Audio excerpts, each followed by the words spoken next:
Започваме веднага, защото го играем за време. Имаме само 60 секунди. Задам ти веднага първия въпрос. Кое е първото нещо, което си помисли, като се събуди тази сутрин? Днеска трябва да се виждам с Марчела. Страхотно.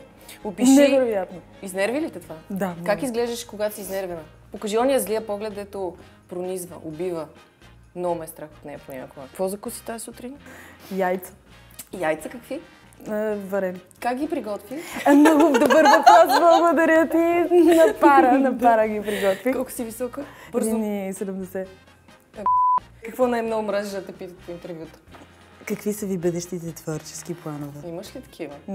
Кога си била най-оплашена при живота си? Преди да катастрофирам един път.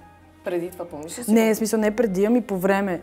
Защото като тръгваш да... Катастрофираш. Да, и някакви И се плашиш. 10 секунди, примерно не знаеш дали няма да умреш след малко. И мислиш ли, че ще умреш? Да. Ма не умре. Тъпо. Какво да правим? Кой е най-странният СМС, който си получава? Имаш ли агрегат? А смисъл? Ти ми кажи. Влюбена ли си? Да. В кой? Няма да ти кажа. Кое е най-тъпото нещо, което си чула за себе си? Много са. Заклевам се. Много са. Дори няма смисъл да се сеща. Ако беше мутра, какъв прякор щеше да имаш? Мисля, че вече сме... Тъпото! Сандра, тъпото. Той респектираш това, защото те тъпите най-много бият.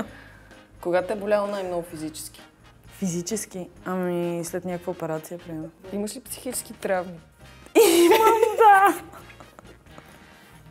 Доста психически травмиран съм. Ти между другото се ебаваш, обаче наистина е така. Така, всички сме така. Ама никой не говори за това. Да, хората говорят къде пътува Сандра, какво става. Аз съм травмирана психически, да.